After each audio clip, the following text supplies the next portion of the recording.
सीताराम सीताराम सीताराम जय सीताराम। सीताराम सीताराम सीताराम जय सीताराम। सीताराम सीताराम सीताराम जय सीताराम। सीताराम सीताराम सीताराम जय सीताराम।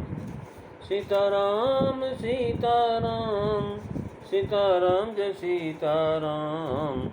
सीताराम सीताराम सीताराम जय सीताराम। सीताराम सीताराम सीताराम जय सीताराम। सीताराम सीताराम सीताराम जय सीताराम।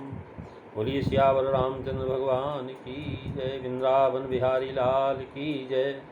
उमापति महादेव की जय। पवन सुत हनुमान की जय। सब संतन की जय, सब भक्तन की जय। सच्चियाँ जोता वाली माता तेरी सदा ही जय। बोल सनातन धर्म की जय। सद्गुरुदेव महाराज की जय। नमः पार्वते पते हर हर महादेव। बोल शंकर भगवान की जय। आदरणीय विद्वजन, श्रद्धारूपा देवियों एवं विश्वास रूपी कथा श्रोताओं, भगवत सानिध्य में भगवान का चरित्र श्रवण करने के लिए हम लोग उपस्थित हुए हैं। आइए थोड़ी देर भगवान के चरणों में ध्यान लगाते हुए भगवान के कुछ लीला चरित्रों का स्मरण करें। पिछली चर्चा में आप जो है 1 महीने 1.5 महीने से हम इस श्रृंखला को जारी नहीं कर सके, इसके लिए हम खेद भी है और प्रभु की इच्छा के अनुसार ही सारे कार्य सफल होते हैं। आज हम बालकांड के दोहा नंबर 11 की पहली और दूसरी चौपाई पर विचार करेंगे।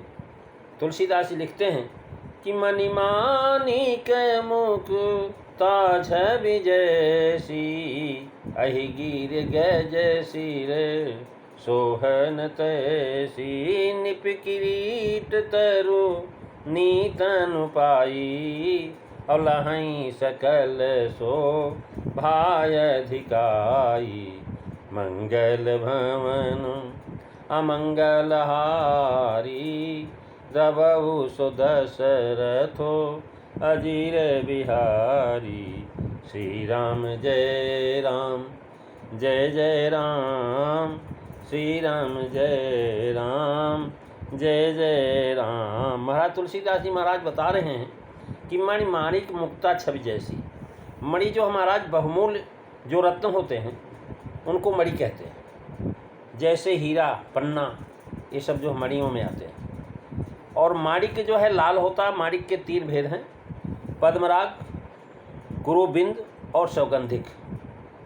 कमल के रंग का पद्मराग, टेसु के रंग का लाल गुरुबिंद और गाढ़ रक्त वर्ण सा जो है सौगंधिक। हीरे को छोड़कर ये और सबसे बड़ा कड़ा होता है। मुक्ता जो है महाराज, मुक्ता मोती को कहते हैं और मोती को उत्पत्ति के स्थान जो महाराज सबसे जो है गट जो हाथी होता है उसके मस्तक में होता है।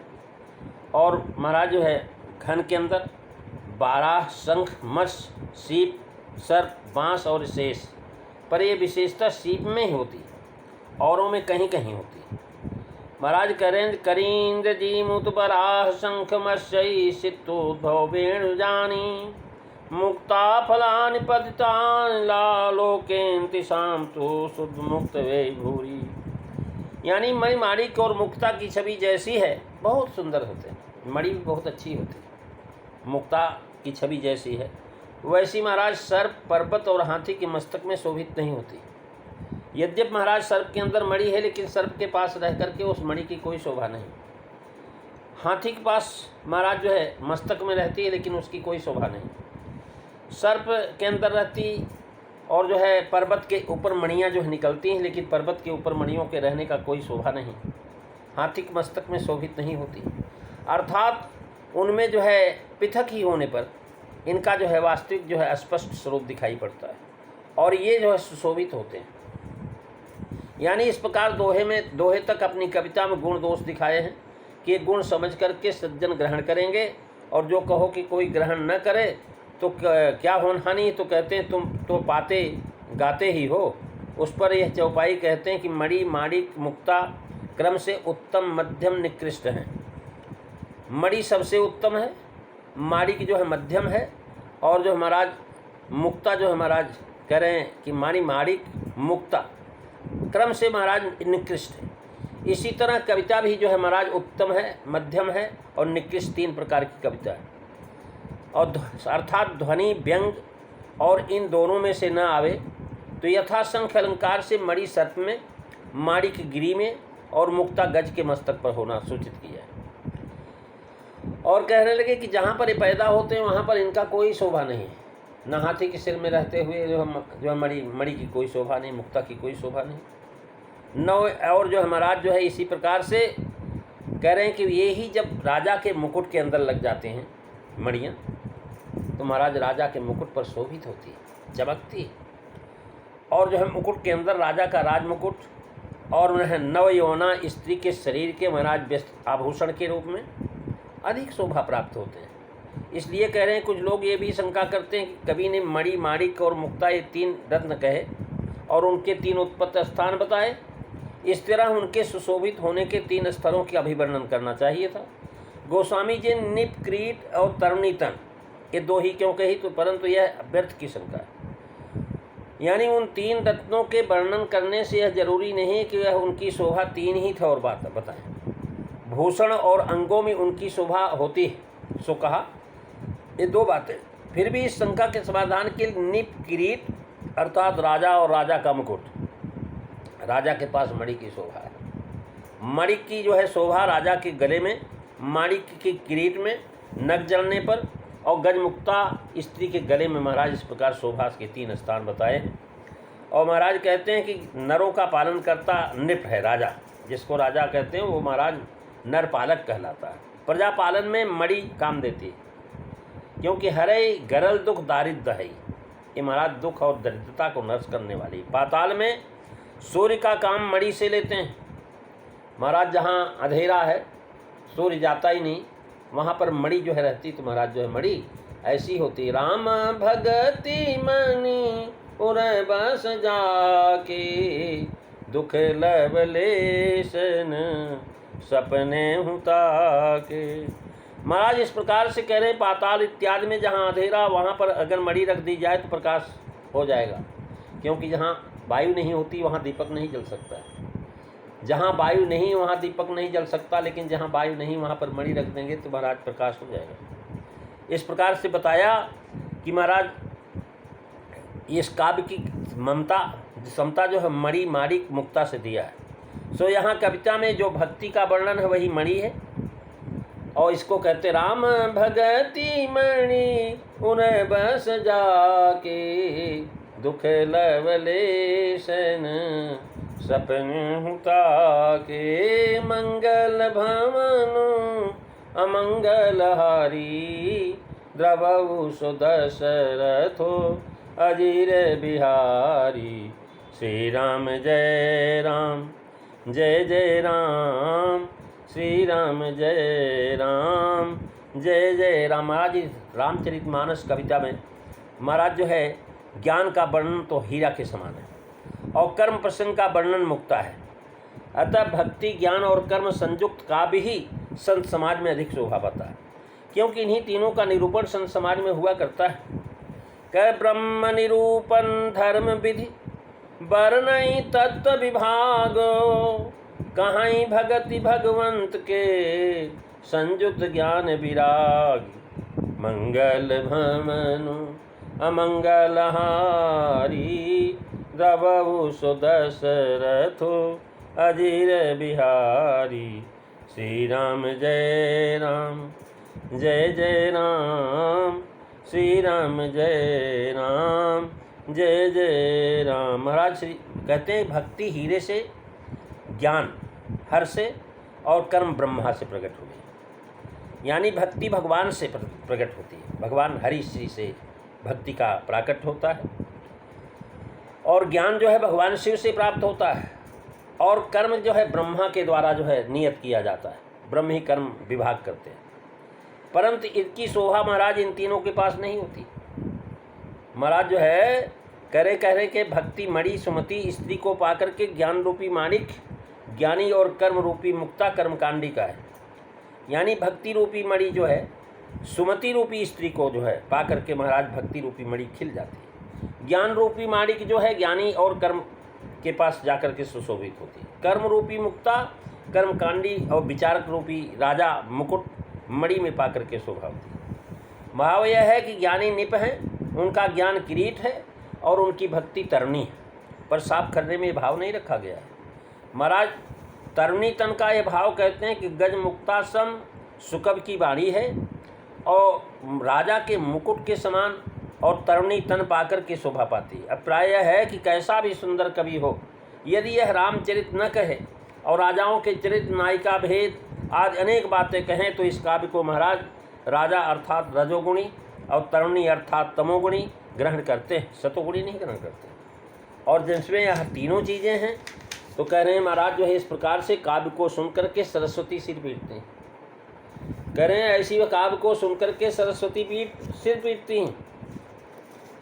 कह रहे हैं कि सरस्वती सिर पीटती हैं कि महाराज क्योंकि सरस्वती का जब सुमिरन किया जाता है तो सरस्वती जी ब्रह्मालोक यानी अपना जो है भवन है उसका परित्याग करके वो पृथ्वी पर जो कवि हैं जो उनका सुमिरन करते हैं उनके पास आ जाती हैं। तुलसीदास जी लिखते हैं कि भगति है तू विधि भवन बिहाई और सुमिरत सारदो आवत धाई मंगल भवनु अमंगल हारी द्रवऊ सुदशरथो अजीर बिहारी।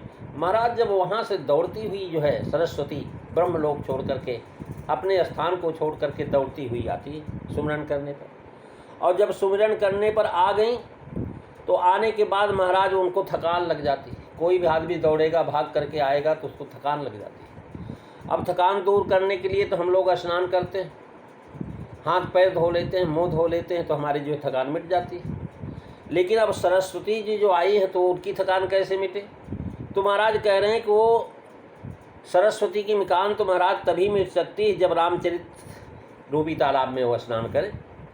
कहते हैं कि रामचरित सर विनय नवाए सो श्रम जाई न कोटि उपाय। महाराज सरस्वती जी तो बहुत थकी हैं और बिना रामचरित कहे महाराज रामचरित रूपी तालाब के अंदर जब तक नहीं आती हैं, स्नान नहीं करती हैं, तब तक उनकी थकान नहीं मिटती।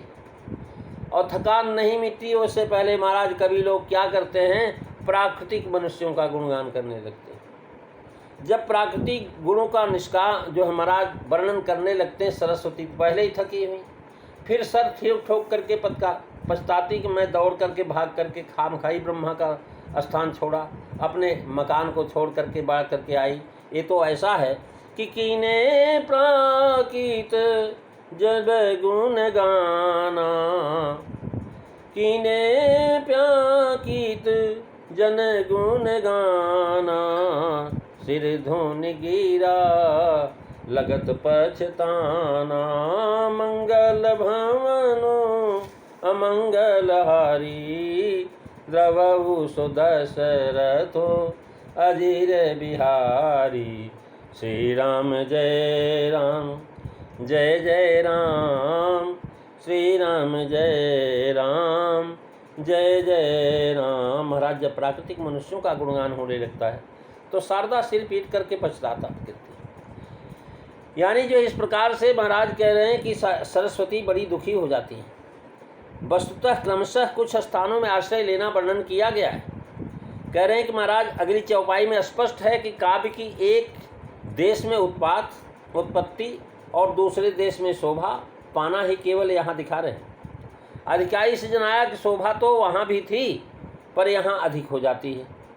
जैसे महाराज एक कवि ने कल्पना के द्वारा कविता को तैयार किया और कविता को जब महाराज सुनाया तो एक व्यक्ति के पास गई तो कुछ शोभा हुई, और जब हजारों के समूह में सुनाई गई तो उसके और शोभा हो गई।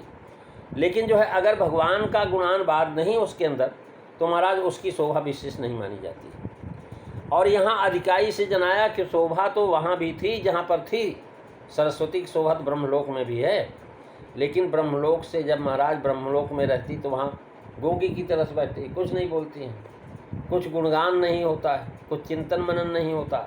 लेकिन जब कवियों के पास आती, सुकवि के पास, सुकवि के पास जब आती हैं तो वही जो है उनकी कीमत बढ़ जाती है और अच्छा गुण होने लगता है, प्रसन्न हो जाते हैं कि हमने घर भले छोड़ा हो लेकिन भगवान के गुण से हम सम्मिलित हो गए। सरस्वती जी को भी महाराज भगवान के गुणानुवाद में आनंद की अनुभूति होती है और जो है इसलिए उसकी शोभा बढ़ जाती है। जैसे महाराज एक वस्तु का महाराज बहुत स्थानों में आश्रय लेना वर्णन किया गया है, अतः वहाँ पहले पर्याय है। पहला स्थान अहिगिर गज कह करके, फिर निप किरीट और तरनी का तन बताया। इस अर्धाली में महाराज लहै सकल शोभा अधिकाई पर से अनुगुण अलंकार हुआ। यथा जो है पहले को गुण अपनों से बड़े आन के संग करें, पहले को गुण आपनों बढ़े आन के संग, ताको अनुगुण कहत जे जानत कवितायं, मंगल भवनु अमंगलहारी, द्रवहु सुदशरथो अजीर बिहारी। श्री राम जय राम जय जय राम, श्री राम जय राम जय जय राम। प्रेमी सज्जनों, आज इन दोहा नंबर 11 की 2 चौपाइयों का आपने वर्णन श्रवण किया है। कल हम तीसरी चौपाई पर विचार करेंगे। उसमें कहा है तैसे सुकब कवित बुध हैं, तो बुझे अनत अनत छब जाएँ। इसकी चर्चा आप अगली कथा में सुनेंगे। तीसरी और जो है चौथी चौपाई और 5वीं चौपाई की कथा महाराज आप श्रवण करेंगे। तुलसीदास जी महाराज जिस प्रकार से वर्णन करते हैं वो सारा वर्णन आप जो श्रवण करेंगे। आधार है मानस पीयूष रामचरितमानस, तुलसीदास जी के द्वारा लिखित ग्रंथ, जिसके द्वारा हम लोगों की वाणी पवित्र हो जाती है, सुनने वालों का कान पवित्र हो जाता है, सुनने वालों के कानों के माध्यम से, कथा के माध्यम से भगवान उसके हृदय में आने लगते हैं और जो बोलने वाला उसकी जीवा से निकल करके महाराज उस व्यक्ति के जीवन को सफल हो जाता है। ऐसी चर्चा हम फिर करेंगे। आइए 2 बार भगवान का नाम, अगली चर्चा अगले दिन। सीताराम सीताराम सीताराम जय सीताराम, सीताराम जय सीताराम, सीताराम जय सीताराम, सीताराम सीताराम सीताराम जय सीताराम, सीताराम सीताराम सीताराम जय सीताराम। बोलिए श्यावर रामचंद्र भगवान की जय। धर्म की जय हो, अधर्म का नाश हो, प्राणियों में सद्भावना हो, विश्व का कल्याण हो, गौ माता की रक्षा हो, भारत माता की जय हो। जयकारा ये वीर बजरंगे, हर हर महादेव, बोल शंकर भगवान की जय।